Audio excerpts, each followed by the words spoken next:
Hello everyone, good morning. Hope you all are fine. I am Kalani Trivedi, continuing the lecture of FIBCom SAM 2, that is of English subject.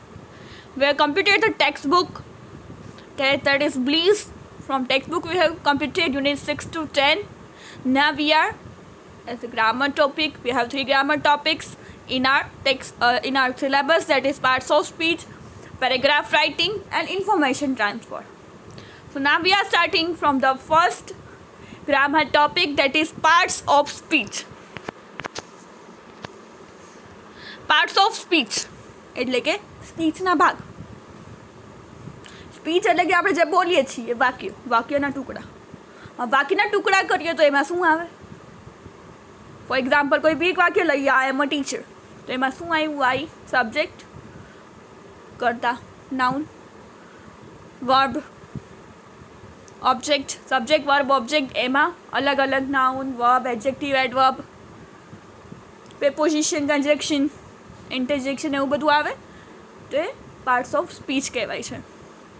કરું the work the words do in sentence, they are divide into kinds or classes. શું કે છે? According the work the words do in sentence, જે વાક્યમાં જે શબ્દો છે જે કામ કરે છે એને અલગ અલગ ભાગમાં વિભાજિત કરવામાં આવે છે. This kind of class are called parts of speech, જેને પાર્ટ્સ ઓફ સ્પીચ કહેવામાં આવે છે. સ્પીચના ટુકડા એટલે કે સ્પીચમાં શું આવે છે, સેન્ટેન્સમાં શું આવે છે એ.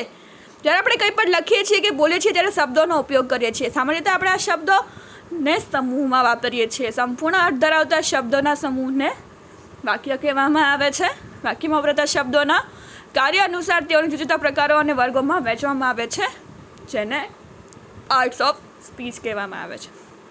પાર્ટ્સ ઓફ સ્પીચમાં મેઇનલી આ 8 આવે છે: noun, adjective, pronoun, verb, adverb, preposition, conjunction અને ઇન્ટરજેક્શન.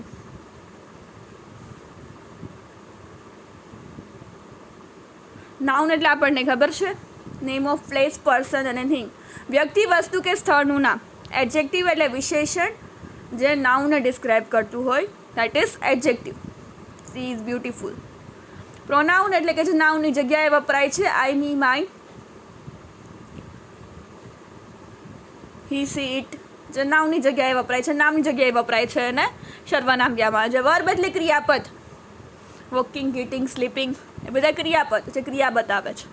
એડવર્બ એટલે છે કે ક્રિયામાં પણ કંઈક વિશેષ બતાવે છે, તો ક્રિયા વિશેષણ કહેવામાં આવે છે. પ્રેપોઝિશન એટલે નામ યોગ્ય અવ્યય જે પોઝિશન બતાવે છે, ઇન, ઓન, અંડર, અબવ, એ બધા પ્રેપોઝિશન છે.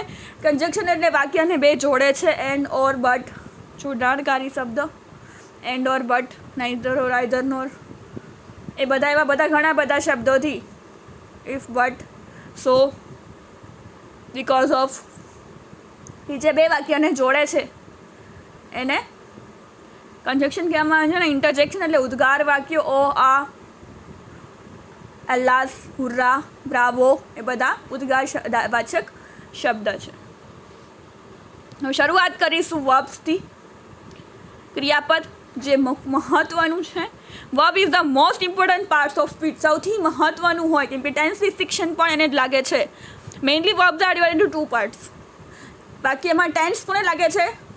ટેન્સ આપણે જે એના ઉપરથી આપણને ખબર પડે કે વાક્ય પાસ્ટ ટેન્સનું છે, પ્રેઝન્ટ ટેન્સનું છે કે ફ્યુચર ટેન્સનું છે. તો એ તપાસ કરવી હોય તો આપણે પહેલાં વર્બને પકડવું પડે, વર્બનું ફોર્મ જોવું પડે. એટલે verb is the most important.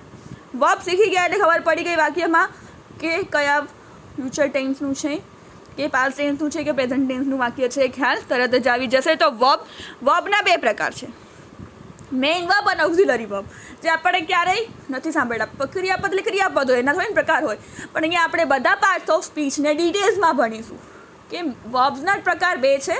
Main એટલે મુખ્ય ક્રિયાપદ અને ઓક્ઝિલરી ક્રિયાપદ એટલે સહાયક ક્રિયાપદ. ધ મેઇન વર્બ પેલું છે. A main verb tells us about the action that a subject does or done on the subject. It expresses the state of the subject and also about the idea, position of the subject. શું કહે છે? મુખ્ય ક્રિયાપદ વાક્યમાં રહેલા કર્તા દ્વારા થતી ક્રિયા કે કર્તા પર થતી ક્રિયાની વાત કરે છે. કર્તા એટલે સબ્જેક્ટ, સબ્જેક્ટ પર જે ડુઈંગ, ડુઅર કરે છે. અને આઈ એમ ઇટિંગ, આઈ એમ ડ્રિંકિંગ મિલ્ક, તો હું જે કરું છું, આઈ એમ ડ્રિંકિંગ. ડ્રિંકિંગ છે ક્રિયાપદ છે કે હું પીવું છું, દૂધ પીવું છું, તો એ ક્રિયાપદ છે. તો કરતા જે કરે છે, હું શું કરું છું તો કે ડ્રિંકિંગ મિલ્ક, તો એને મેઇન વર્બ કહેવામાં આવે છે. જે કર્તાની સ્થિતિ માલિકીની નિર્દેશ પણ કરે છે. The earth moves round the sun. જે પૃથ્વી છે સૂર્યની આજુબાજુ ફરે છે. He jump on his horse. એણે હોર્સ પર જમ્પ કરીને બેઠા.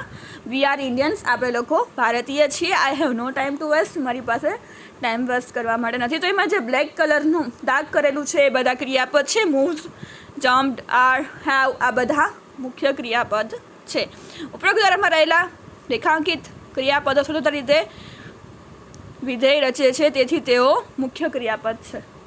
મુખ્ય ક્રિયાપદ છે જે કર્તા કરે છે એ ક્રિયા બતાવે છે. બીજું છે auxiliary. An auxiliary verb helps the main verb to form tense, mood and voice. મેં કીધું ને ટેન્સ બતાવવા માટે, મૂડ બતાવવા માટે અથવા તો કયા વોઇસનું વાક્ય છે બતાવવા માટે ક્રિયાપદ એટલે કે નો ઉપયોગ થાય છે. Therefore auxiliary verbs are often called helping verbs. એટલે એને હેલ્પિંગ વર્બ કે સહાયક ક્રિયાપદ પણ કહેવામાં આવે છે. મુખ્ય ક્રિયાપદ એટલે વાક્યમાં જે મેઇન વર્બ છે એ, અને સહાયક એટલે હેલ્પિંગ વર્બ્સ. જે ક્રિયાપદ વાક્યમાં રહેલા મુખ્ય ક્રિયાપદ my mother is cooking. She has just gone out.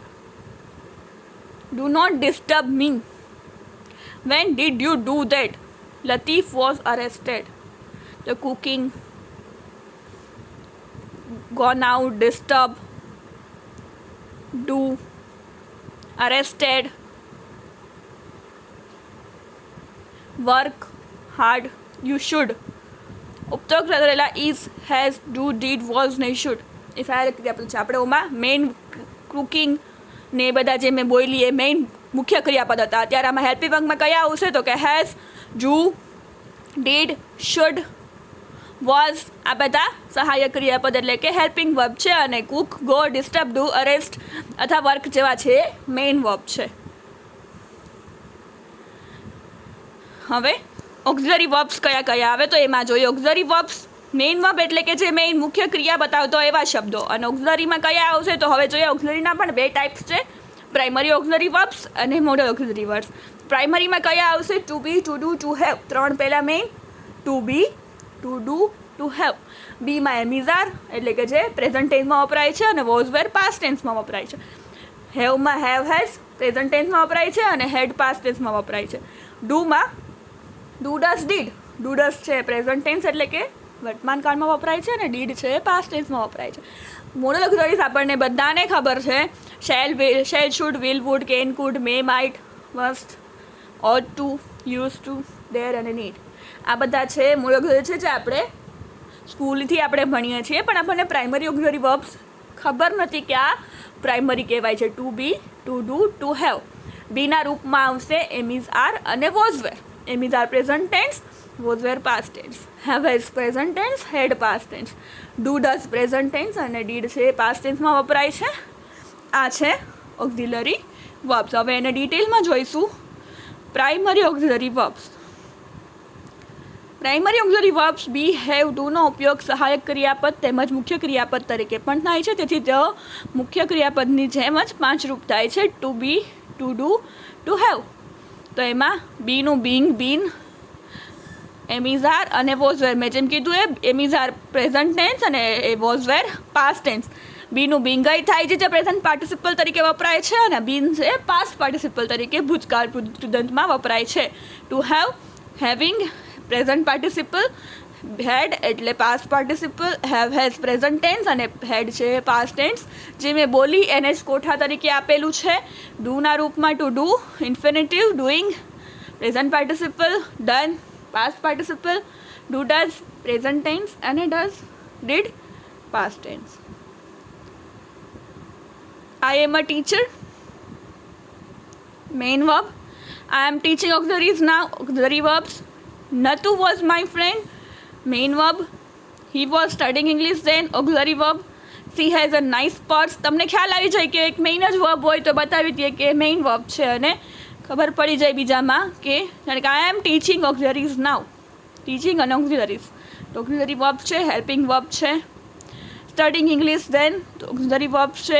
She has already finish her work તો ઓક્ઝિલરી છે. રાહુલ ડીડ ઇટ તો એ મેઇન વર્બ છે.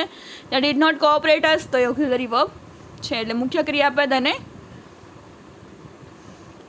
ઓક્ઝિલરી વર્બ કયા કહેવાય છે આપણે જોયું. હવે આખું ટેન્સનો કાળ છે કે જે પ્રોનાઉન ક્યાં કોની સાથે વપરાય છે. આપણને ખબર છે હેવ ક્યાં આવે, હેઝ ક્યાં આવે, એમ ઇઝ આર કોની સાથે આવે તો આઈ સાથે એમ આવે, આઈ સાથે હેવેઝમાંથી હેવ આવે, ડુ આવે, પાસ્ટ ટેન્સમાં વોઝ આવે, હેડ આવે અને ડીડ આવે. વી સાથે આર આવે. ઓલવેઝ આપણને ખબર છે બહુવચનનું રૂપ છે તો વી સાથે આર આવશે, હેવેઝમાંથી હેવ આવશે અને પ્રેઝન્ટ ટેન્સમાં ડુ ડઝ ડીડમાંથી ડુ આવશે. વોઝવેરમાંથી વેર આવશે, હેવઝમાંથી હેડ આવશે અને ડુ ડઝમાંથી ડીડ આવશે. યુ આર, યુ સાથે પણ આપણને ઓલવેઝ ખબર છે આર આવે, હેવેઝમાંથી હેવ, ડુ ડઝમાંથી ડુ, પાસ્ટ ટેન્સમાં were, you were, you had અને યુ ડીડ. હી સીટ સાથે ઇઝ, પ્રેઝન્ટ ટેન્સમાં હેવમાં હેઝ, કેમ કે થર્ડ પર્સન ત્રીજો વ્યક્તિ છે એટલે હેઝ આવશે. થર્ડ પર્સનમાં જ ફેર થશે, બાકી બધામાં સેમ રહેશે. બાકી બધામાં હેવ, ડુ, વેર, હેડ બધું રહેશે. હી સી ઇટ એટલે થર્ડ પર્સનની વાત હશે ત્યારે બદલશે. ડુ ડઝમાંથી ડઝ લાગશે, વોઝવેરમાંથી વોઝ લાગશે, હી સી ઇટ સાથે હેવેઝમાંથી હેડ લાગશે અને ડુ ડઝમાંથી ડીડ લાગશે. They are, they have, they do, present tense, past ટેન્સમાં દે વેર, દે હેડ અને દે ડીડ. કયા વર્બ સાથે, કયા પ્રોનાઉન સાથે કયું ટેન્સમાંથી કયું રૂપ વપરાય છે એનો આખો કોસ્ટેક છે. બહુ હેલ્પફુલ છે. એકવાર જોઈ લો, યાદ રાખી લેશો એટલે તમને ક્યારેય પણ કંઈ વાંધો નહીં આવે. નાવ બી, બીના રૂપમાં am is are. Be is used for continuous tense. ચાલુ કાળની રચના માટે થાય છે. They are playing chess, I am writing now, she is preparing food. ચાલુ વર્તમાન કાળમાં જે ક્રિયા ચાલુ છે એના માટે વપરાય છે. Ram was crossing the road at that time, my neighbours were dancing. બીનો ઉપયોગ ચાલુ કાળ માટે થાય છે. બીમાં આવશે am is are. Be is use to build passive form માટે વપરાય છે. The news was bought to you by Nirma. They were caught red handed. He is considered to be a great leader. Some students are being punished. I am shocked. Am is આરનો ઉપયોગ આ રીતે થાય છે. અને am is are અને was were. હવે હેવના રૂપમાં શું આવશે તો have is use to form perfect tense. Perfect tense માટે હેવનો ઉપયોગ થાય છે. હેવ ઇઝ યુઝ ટુ પૂર્ણકાળ, જે ક્રિયા પૂર્ણ થઈ ગઈ છે એના માટે હેવનો ઉપયોગ થાય છે. I have forgotten your address. ગ્રીસમાં હેઝ લેફ્ટ હર જોબ, એણે પોતાની જોબ છોડી દીધી. Mister Shah had left the place before we reach. તમે પહોંચ્યા એ પહેલાં મિસ્ટર શાહ તો જતા રહ્યા હતા. Have you done your work. શું તમે તમારું કામ કમ્પ્લીટ કરી લીધું છે? We have never gone there. અમે યાર ક્યારેય નથી ગયા. Had plus better plus had better plus V. ભૂતકાળમાં ન થયેલી હોત તો સારું હતું એવું ક્રિયા સૂચવવા માટે કે આ ન થયું. You had better work hard. તે કાંઈક સારું હાર્ડવર્ક કરી લીધું હોત તો જોબ મળી જાત. She had better accept the proposal. કાશ એણે આ પ્રપોઝલ એક્સેપ્ટ કરી લીધું હોત. I had better to go home. કાશ હું ઘરે જતી રહી હોત.